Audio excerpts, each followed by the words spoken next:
Season 2. This map too, where he looked fantastic. He played that crazy game against Ryung, where they actually traded bases, and Reality eventually went on to go and win that one. I would definitely recommend that VOD if you haven't seen it. Definitely a good game to watch. That was also on Dusk Towers. He seems very comfortable with just playing TVTs in general on a big macro map like this, which is, you know, Bunny, he's a good player. He's even got that upwards, you know, the yellow arrow. He's doing better nowadays, but as you said, I definitely agree. Reality is the big favorite coming into this one. He's just played some incredible TVTs. Bunny was able to squeak his way out of his Code S group last season, and that was, I think, his biggest accomplishment in a while. And then he was eliminated thereafter. So round of 32. Yeah. So it's like, okay, Bunny's a good player. He's been around for a long time. He was sent out specifically as kind of a sniper player for CJ when they had a larger roster of good players that were doing well. Byung, for example, I know one of those players that's no longer allowed to participate in KESPA tournaments. Yeah. But when he was a player that was consistently getting wins when Bunny could not. And now that he's gone, Bunny is kind of like the guy who's pushed into the role of playing these Terran maps. And he often has to play TVTs as a result, so he's probably been preparing a lot of TVT. But Reality is the better player here on paper. Now, TVT is a matchup right now that is very enjoyable to watch, but I feel many players do not enjoy to play because it is so unforgiving. If you make one mistake with your Tankovax, it can cost you the game. It's crazy. It's a lot of fun for us, that's for sure. As you were mentioning, Reality's sitting here at 7-7, 50% so far for round 3, and he's near that actually for his entire career. And as you can see between these two players, Bunny actually does have the advantage there, but I feel that may change tonight. Let's see the predictions. We do actually have one prediction for Bunny here. It's Chaser. Yep, Chaser going for that. I don't have faith, not tonight, but we'll see if he can get the upset win. See what he can do here in game number 4 on Dusk Towers against Reality.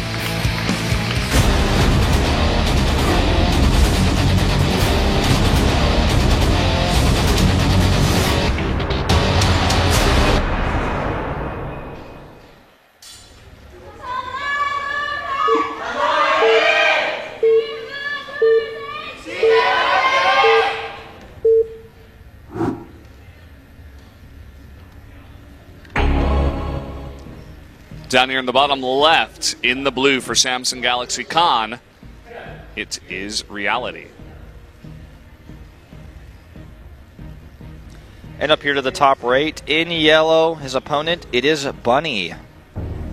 His team on match point. If he can do the unlikely, then he will actually secure the win for CJ Entus. Not only securing them the win, but also getting them a much higher indicator point, grabbing +2, putting them at a 0 indicator score, which at this stage with Jin Air and KT way at the top, having 0 is actually quite good because the rest of the teams have been stomped by KT and Jin Air so hard that everyone's kind of trying to stay even. Those two teams at the top have destroyed this round and have both, of course, already secured their spot in the playoffs. As we do have a bit of a lag issue going on here. It'll all be fine, though, I think. It actually started again here as we pan out to the audience. But definitely a bit of lag going down. Okay, there we go. Everything's fine. It was a little bit spiky, not 100% sure. But I don't know. Korea's got the best internet in the world, or one of the best at least. So we do get that back online very quickly. So taking a look at this game, we have a gas much earlier for Reality than Bunny. And this map is one of the bigger maps in the pool. Obviously the rush distance by air and ground is relatively similar. In fact, the air rush distance, if you don't want to go as the crow flies, is longer. And that's usually what you want to do because you want to hide that drop. But we just see Widowmine drops a lot. We see Hellion aggression. Is it just me or did the music go away? Okay, there it's back. I was like, you got really You're really in tune today, Wolf. I don't know. Yeah, I mean, I was like going somewhere with this, but yeah, we see aggro builds a lot to get a tempo advantage. But this game is usually not decided by those builds unless like Maru just like dodges 3 scans and like kills like 12 SBs with the Banshee, and you're like, okay, I got it. Then the second Banshee comes in and the game ends because you just can't. You don't even want to be alive anymore. You're like, that's it for me. Yeah, it's not a good feeling, especially when you're playing against a player like Amaru. Someone of that caliber is pretty daunting. We are going to see double gas pretty early here for Bunny, actually. So maybe he's going to be the one going for Cloak Banshees in this game. That's a lot of gas early on after that Nexus. Yeah. Sometimes you see the gas come up like this because he knows he's gotten his first gas so late he has to compensate for that, but it still will lead to the faster tech. Reality's taking his own second gas now as well. And the starport is much faster for him. However, with no tech lab, it looks to be a Hellion pressure build, as I was describing earlier. You could also add a Widow Mine to this. Very common in other matchups, more so than this one, but still can be used in TVT. And he's not making any Marines, which lends itself to mech play, something that Reality is very famous for. And already getting out a Viking here. Yeah, Viking coming out here. Reaper sticks his head in, sees the timing there of the reactor and the starport, getting a bit of information. The two Reapers of Bunny could not deny that. And, you know, another big thing is this third CC that's coming up very quickly for Bunny. If he can get away with that on this big map, could definitely get a bit of a lead here. This Reaper, okay, I was going to say it might skirt by the Hellions, but it's actually not. It will be killed. Very close call there. Almost got out of vision. And it might have survived for a little bit longer. It does get valuable information that the Hellions are moving across the map. This will allow Bunny time to respawn. He's going to send a second scout out here to try to ascertain if Reality is committing to mech, because that's what he wants to figure out right now. But it's going to take him a long time to discover that.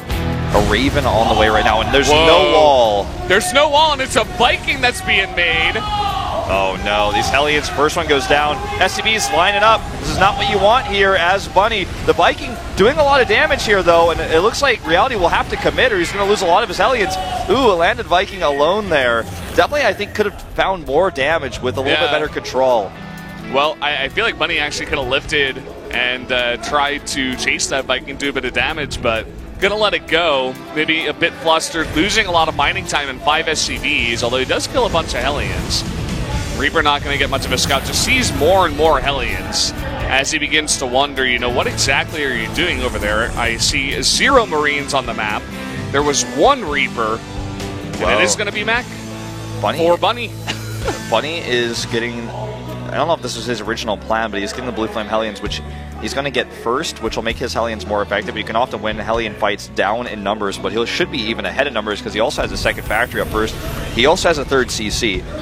The defense that he held there with, I'd say actually puts him kind of ahead in this game because of all that extra SCV, you know, or rather extra mules he's going to have coming down, getting that extra money, even though he's down a few SCVs because of that exchange. But this game is going to get pretty crazy. We don't see mech versus mech like this that often anymore, and I love it. I know Avilo is getting excited at Someone home. ring the Artosis bell. Call him down here. We got mech versus mech. I'm sure he'll enjoy this game if he's out there watching. He's jumping and clapping on his couch. He's like, he's holding his Viking plushie. Yeah, man. This is gonna get insane. This might be like the days of old, you know, like a really long, drawn-out mech versus mech. We haven't had a game like this in quite a while. You know, I know there are a lot of Reality fans out there because I see them post, I see them get excited and stuff. This is like the Reality that everyone wants to have back that we haven't seen since Heart of the Swarm. This is way too many Hellions with Blue Flame, by the way. Reality.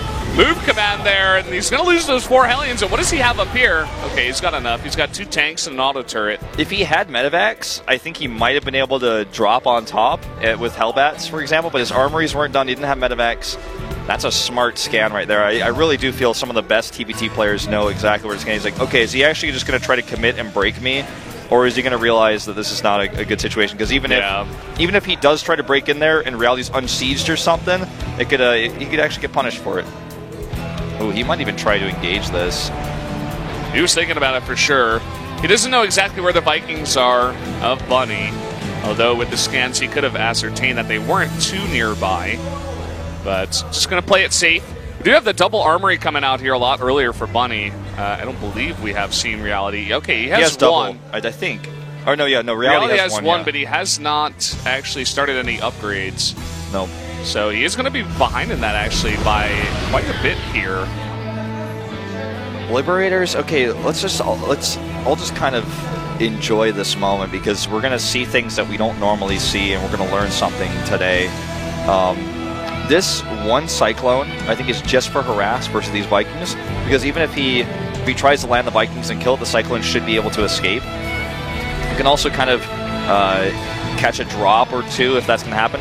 Drop's very unlikely to occur, though, in this situation because there's so many Vikings on the map for both players that drops are just unreasonable. A Viking land attack is something that we might see, which is funny because that's how Vikings are actually designed by Blizzard and Dustin Browder when they had this game in mind back in Alpha. Was like, okay, they can harass, they can land to defend ground pushes, but they're very rarely used that way, except in moments like this.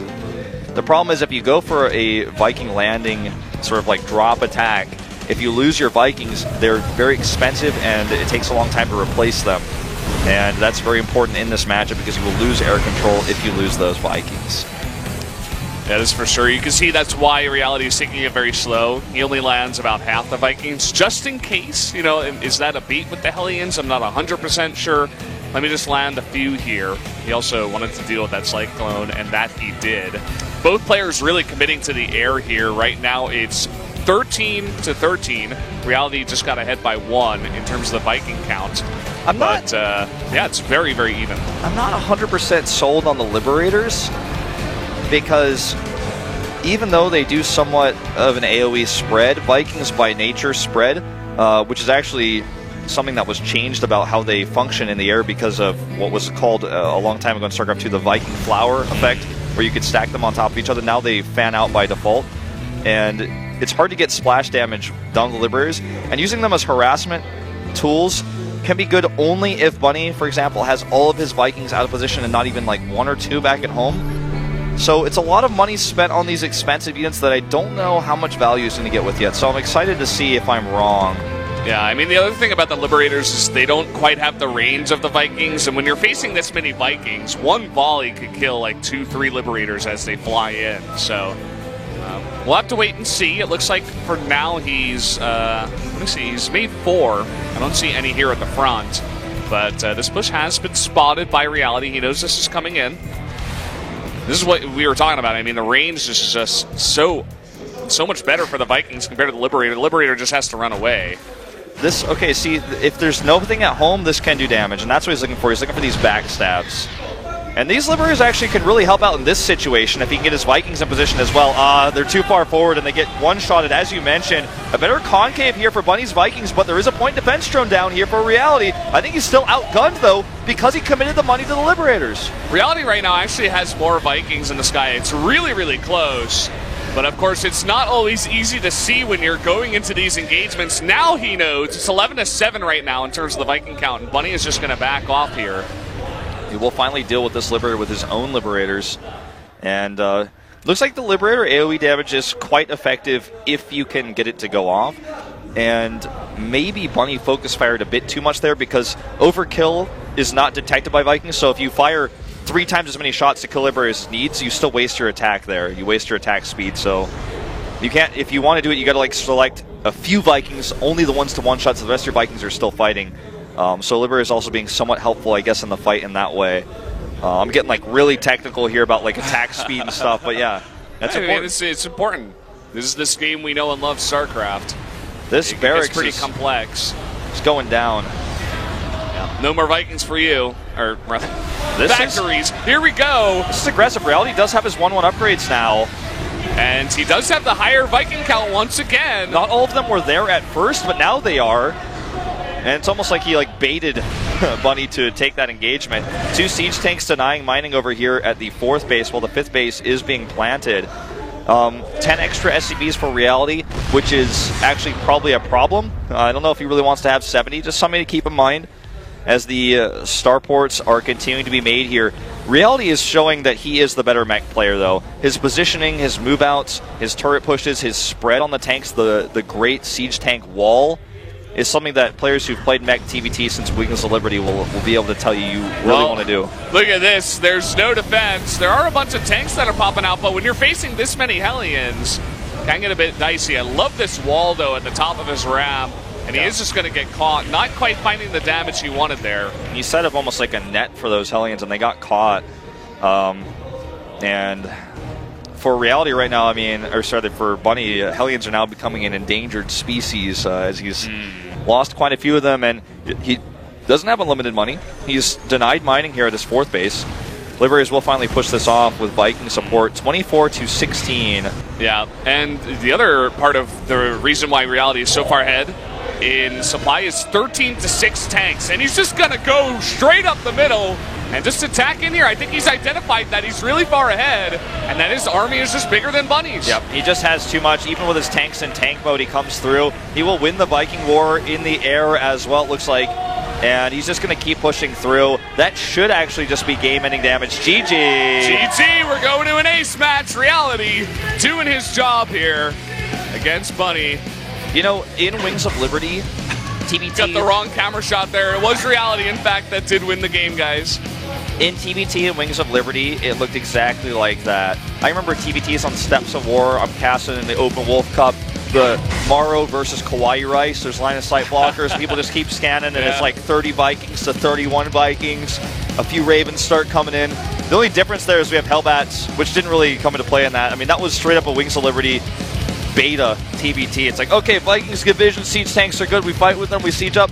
Reality had his tanks in a line to minimize the amount of damage that could be done from either side. They were always set up in such a way that if you moved into them, it was going to be a mistake. He just kind of pushed his tanks like a moving screen in Super Mario World, man. He was just going to eventually smash Bunny's army. And then Bunny went for that huge Hellion run by. He lost all of his Hellions, which was the support that kept his front line. That was the front line to keep his 4th base alive and defended against the tanks of Reality. Once he lost that, Reality just had an overwhelming supply advantage. It took too long to rebuild the Hellions, and he took, he basically capitalized on that moment. Who do you think we're going to see? You think it's going to be a rematch of Deer versus Hero? Because I think so. I think that's what we're about to see. I don't know. Samsung has done crazy things before, like send out Solar in the ace match, and I think, Hero kind of is the obvious choice, right? He's the most winning player right now in all of Pro League, and a fantastic player at that. He's been their ace player for a really long time. But for Samsung, they have Deer, but he got crushed last time by Hero.